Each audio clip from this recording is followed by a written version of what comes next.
الحمد لله رب العالمين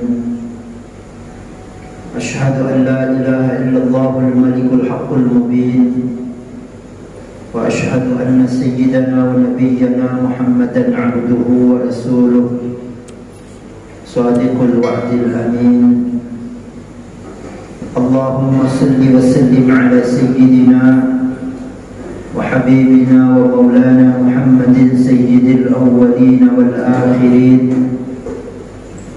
وعلى آله وأصحابه أجمعين إلى يوم الدين.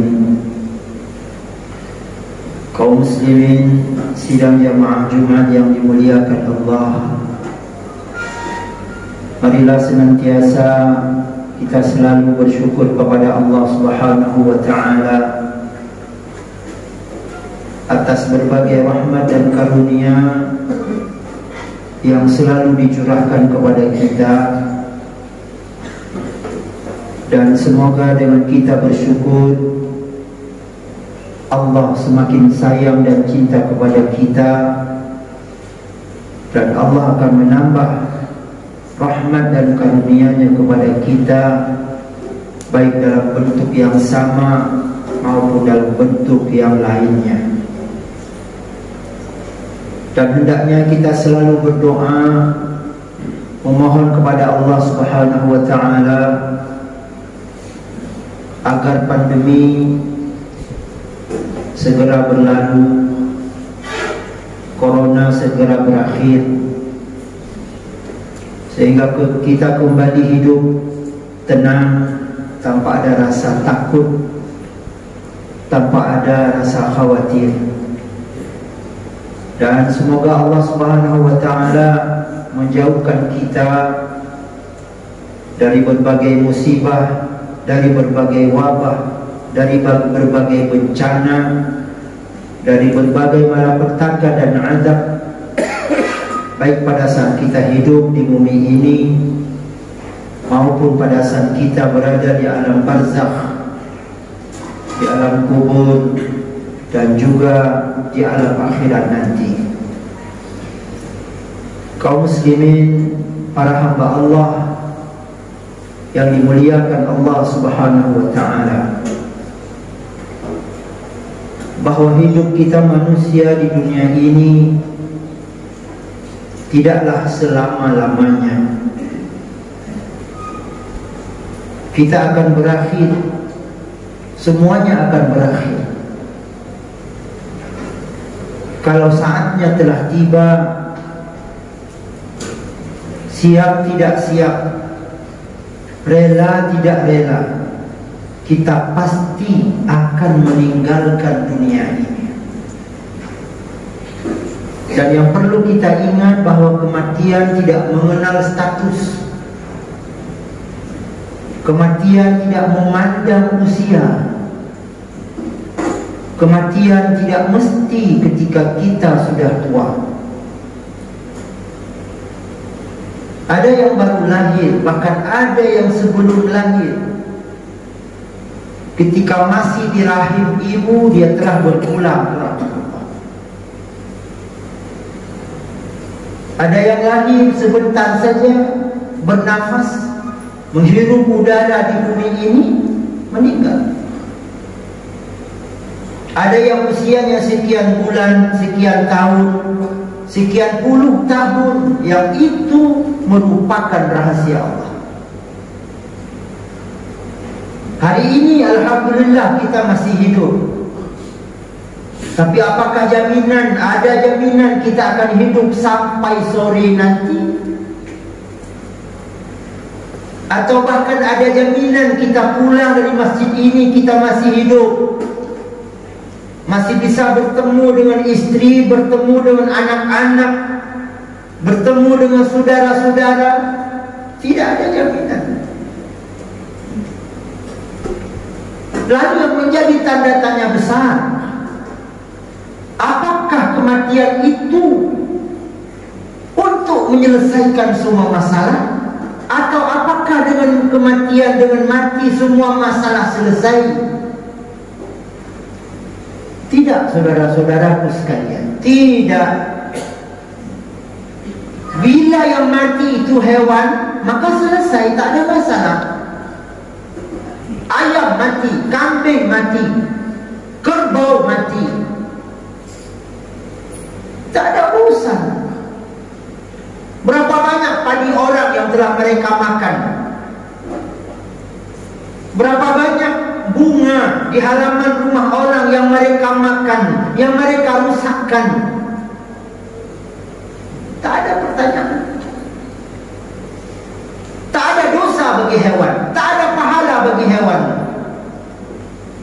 Tapi kita manusia, kematian kita tidak menyelesaikan masalah, tapi kematian kita untuk mempertanggungjawabkan masalah.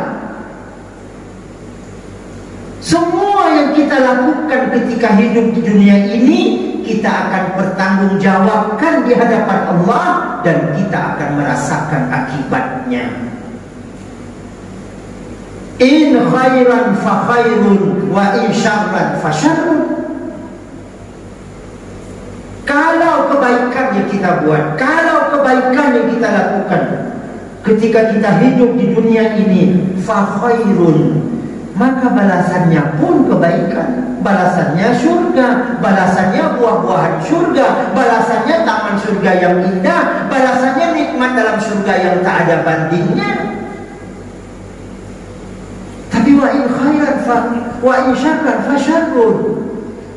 Kalau dosa yang kita kumpulkan, kalau dosa yang kita buat, maka balasannya adalah kejahatan, balasannya adalah siksa, balasannya adalah neraka. Seperti apa bayangan neraka itu? Dalam sebuah hadis qudsi, Allah Subhanahu wa ta'ala ceritakan kepada kita, berikan bayangan kepada kita. Dan mudah-mudahan ini menjadi pengingat bagi saya dan bagi kita semua. Ketika ada seorang hamba disiksa dengan siksaan yang paling ringan, dengan siksaan yang paling rendah, sehingga tak ada siksaan di bawah itu, tak ada siksaan yang lebih ringan dari itu. Ini ceritanya siksaan yang paling rendah, siksaan yang paling ringan. Ketika dia mulai merasakan azab, Allah bertanya, andaikan engkau punya dunia beserta isinya, andaikan engkau punya emas, andaikan engkau punya uang yang banyak, andaikan engkau punya harta yang banyak, sampai bumi beserta isinya milikmu, maukah engkau tukar? Maukah engkau pakai hartamu itu untuk menebus siksamu yang sekarang? Engkau punya dunia, berikan dunia itu untuk orang. Engkau punya uang, berikan semua uangmu untuk orang, dan kau tak akan disiksa lagi. Barter. Tebus siksaanmu dengan dunia beserta isinya. Engkau mau? Dengan cepat dia jawab, mau ya Allah, mau. Andaikan aku punya dunia beserta isinya, ambillah, asalkan aku tidak disiksa lagi. Coba kita bayangkan bagaimana perihnya. Siksa yang paling ringan seperti itu, sehingga seseorang yang punya dunia ini beserta isinya, dia mau serahkan ke orang lain asalkan dia tidak disiksa. Bayangkan kalau siksaan yang berat. Maka saudara-saudaraku sekalian, Allah masih berikan kita kesempatan hidup.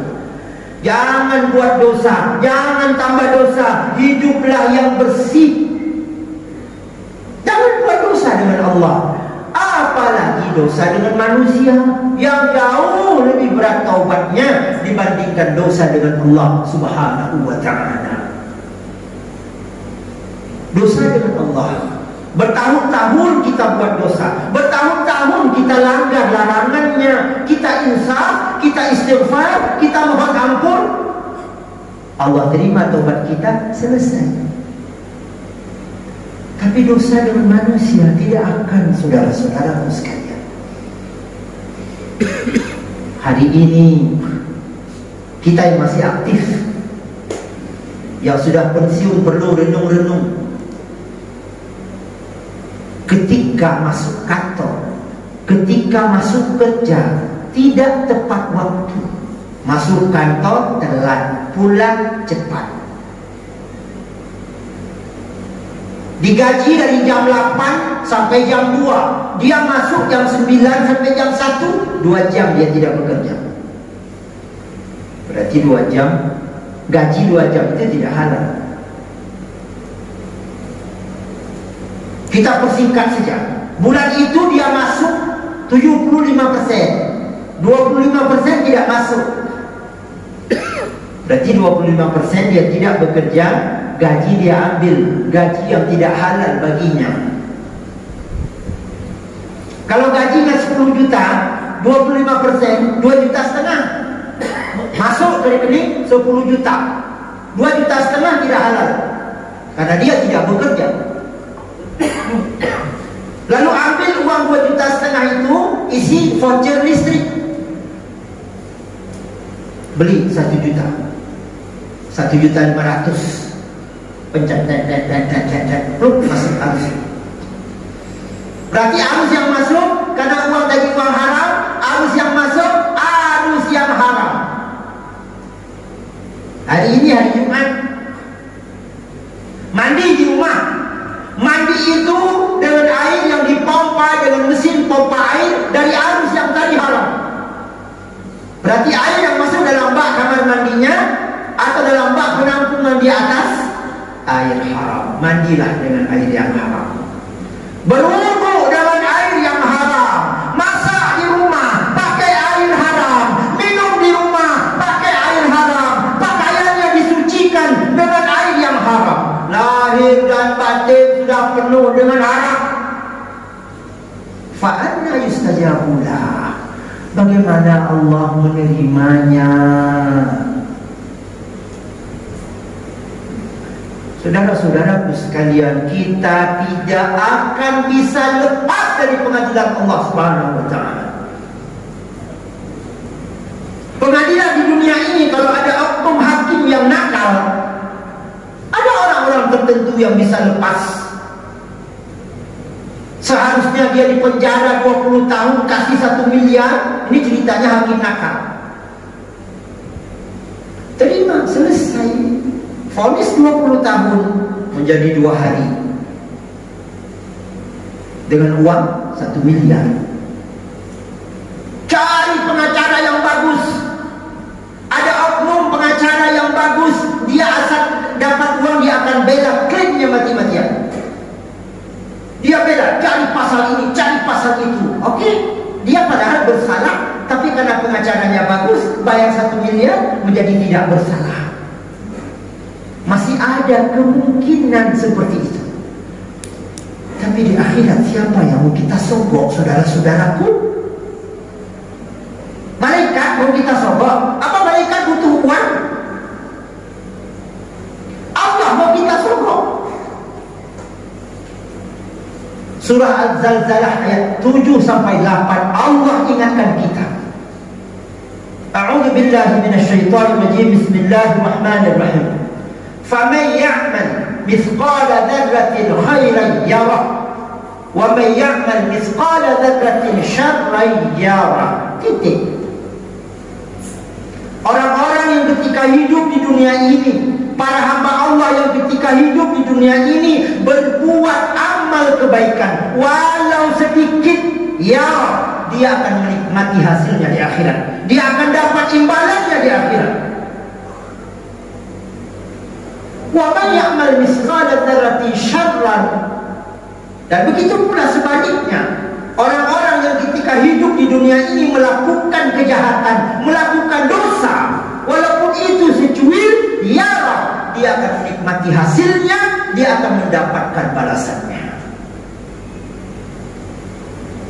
Saudara-saudaraku sekalian, maka mari kita fungsikan kita sesuai dengan tujuan Allah Subhanahu wa ta'ala. Wa ma khalaqtul jinna wal insa illa liya'budun. Tidaklah aku ciptakan jin dan manusia kecuali untuk mengabdi kepadaku. Itu tujuan Allah. Maka mari kita mengabdi kepada Allah. Kita lakukan ibadah kepada Allah. Kita belajar.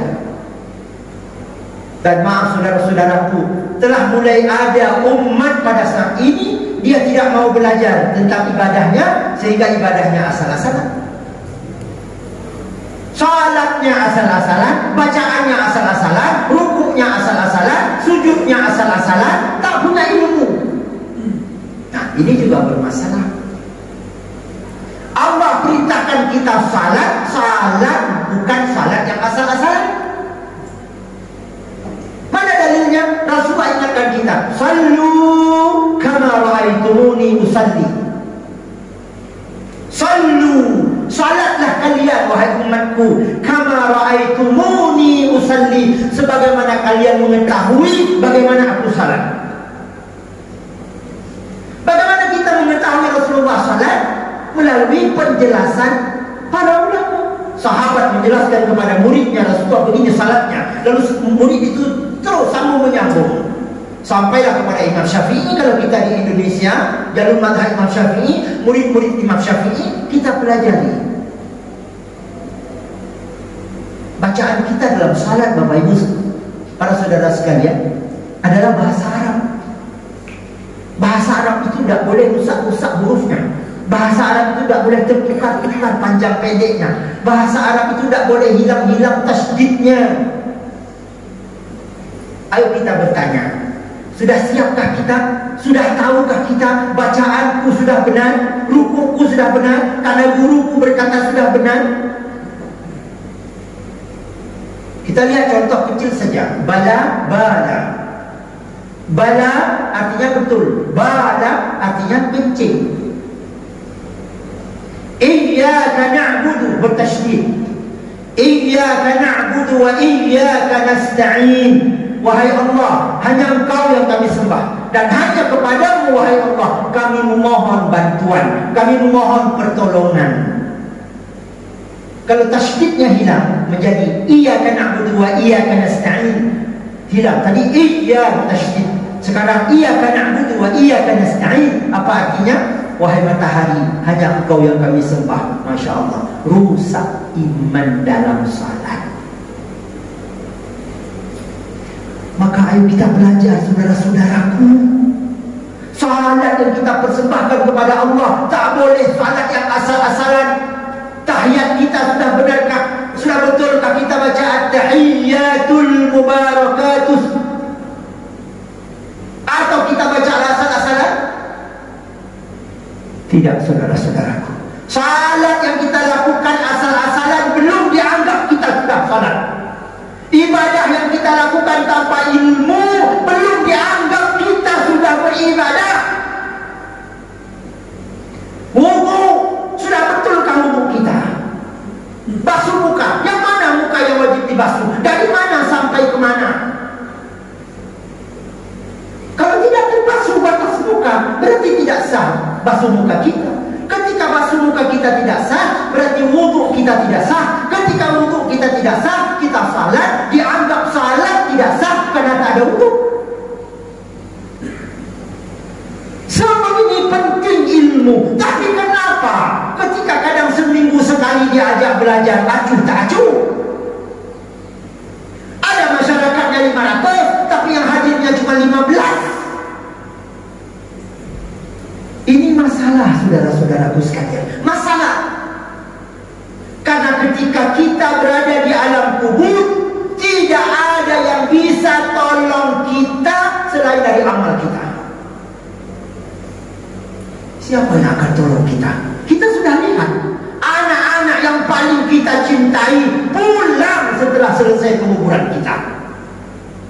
Istri yang sehidup semati katanya selama ini, yang selalu setia mendampingi kita, begitu kita mati selesai. Bahkan kalau kita mati menjelang maghrib atau habis maghrib kita mati, lalu masyarakat dan kecil sepakat, ini jenazah ini kita kuburkan besok saja, kita mandikan besok saja. Malah itu minta istri kita temani kita di kamar, tak mau. Selesai. Lalu bagaimana kita di akhirat? Allah ingatkan kita, yauma yafirrul mar'u min akhihi wa ummi wa ummihi wa abi wa sahibatihi wa bani. Pada hari akhirat nanti tak ada seorang pun yang bersedia tolong. Anak-anak kita jauh, istri kita menjauh, anak menjauh, kerabat menjauh, cucu menjauh, semua menjauh. Yang bersama kita adalah amal kita, bapak-bapak sekalian. Yang bersama kita adalah salat kita, puasa kita, haji kita, umrah kita. Tapi kalau ibadah itu asal-asalan tidak ada. Salat ruku, orang ruku dia tidak, orang tidak dia, bagaimana salat dia tidak tahu. Ayo saudara-saudaraku sekalian, sebelum ruh ini dicabut, sebelum nafas terakhir, ayo kita kaji Islam ini. Kita kaji terutama ibadah kita. Kita bertanya kepada pribadi kita masing-masing, bagaimana salatku? Sudah betulkah? Sudah sahkah? Sudah bereskah? Kalau sesekali diminta menjadi imam, ini bagaimana kondisi salatku? Bisa enggak aku menjadi imam? Sudah pahamkah aku tentang seluk-beluk salat itu? Sebab maaf saya sambung setengah menit lagi, lebih kurang insyaAllah. Ada satu pertanyaan ke saya yang bagi saya begitu menggelitik. Ustaz, ada kejadian di masjid kami Ustaz, salat asar beberapa hari yang lalu. Ini pertanyaan ke saya. Imamnya silap Ustaz. Pada rakaat ketiga imamnya berfikir mungkin sudah rakaat keempat, dia duduk tahiyat akhir. Kami di belakang baca tasbih subhanallah. Imam begitu mendengar subhanallah langsung bergetar. Karena imam belum bangun tambah rakaat, makmum lain subhanallah langsung basah bajunya, berkeringat. Setelah itu salam. Assalamualaikum warahmatullah. Assalamualaikum warahmatullah. Jamaah pun ikut salam kecuali satu orang yang bangun. Berarti hanya dia yang punya ilmu. Satu orang yang bangun tambah rakaat, satu rakaat. Setelah itu dia baru salam sendiri. Yang lain ikut salam bersama imam. Lalu jamaah berkata, Pak Imam, salat kita 3 rakaat. Oh ya, kita ulang saja. Pak Imam masuk dalam kamar, dia ulang sendiri, jamaah ulang masing-masing. Kenapa ini terjadi? Karena tak punya ilmu. Maka saudara-saudaraku sekalian, sekali lagi saya mengajak dan saya ingatkan saya sendiri, jangan biarkan ibadah kita tanpa ilmu. Jangan biarkan wudu kita, salat kita tanpa ilmu. Kita ikut-ikutan belajar. Ayo kita kaji. Bila perlu bawa buku, tanya ustaz, ini apa, ini apa, ini apa, ini apa. Bacaan kita perdengarkan kepada guru kita. Maaf, jangan-jangan Fatihah kita masih hancur-hancuran, tahiyat kita masih belum benar. Bagaimana kita persembahkan salat kita yang rusak kepada Allah? Salat yang tidak benar diserahkan kepada Allah. Ya Allah, inilah salatku, kau terima, terimalah, kau tak terima, taklah. Masya Allah. Tidak, saudara-saudaraku sekalian, tidak. Maka belajar itu wajib. Jangan kita persembahkan ibadah kepada Allah asal-asalan. Jangan hidup ini asal hidup. Ayo kita kaji agama ini. Kita kaji. Kita kaji apa itu wudu, bagaimana salat. Dari syahadat kita mulai. Kalau di sini dibuat kajian majelis taklim seminggu sekali, kita berkorban. Yang punya toko, yang punya warung, tutup malam itu atau serahkan kepada karyawan. Aku harus belajar sebagai bekal kematianku seorang diri di alam kubur. Ada yang berpikir, gak apa-apa nanti kita meninggal, ada orang-orang datang sama dia tahlil. Kalau kita salat kita tidak beres, sama dia tahlil orang itu tidak ada artinya buat kita.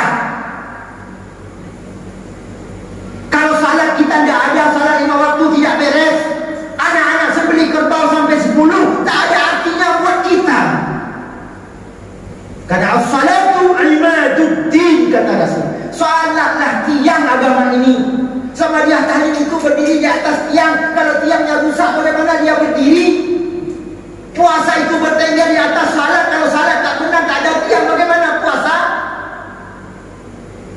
Ayo saudara-saudaraku sekalian, sekali lagi saya ingatkan saya sendiri. Dan kalau boleh, saya ingatkan kita semua. Jangan biarkan diri kita awam. Jangan biarkan diri kita tak tahu agama. Harus pelajari. Kita musyawarah. Oh, kalau begitu, ayo kita buat pengajian di sini seminggu sekali. Datang. Semua datang. Tanyakan kepada guru yang mengajar. Sudah benarkah Fatihah kami? Bila perlu, guru baca. Ikuti.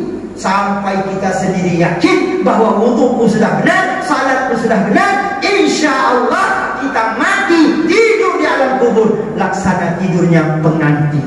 Nikmat penuh dengan rahmat Allah, nikmat penuh dengan karunia Allah. Di akhirat kita akan masuk syurga. Tapi kalau salat asal-asalan lalu minta syurga kepada Allah, bagaimana Allah akan berikan? Semoga Allah Subhanahu wa ta'ala berikan saya dan kita semua kekuatan untuk terus berbenah, untuk terus kita kaji Islam yang suci murni ini. Kita kaji ibadah ini, kita pelajari sampai kita sendiri yakin bahwa ibadah kita sudah sah. Dan semoga Allah Subhanahu wa ta'ala selalu mencintai dan menyayangi kita. Diberikan kita rahmat selalu di dunia ini, rahmat di alam kubur, dan rahmat di alam akhirat. Dijauhkan kita daripada kemurkaan dan azabnya, dimasukkan kita ke dalam syurga Jannatul Na'im, dan dijauhkan kita daripada azab dan nerakanya.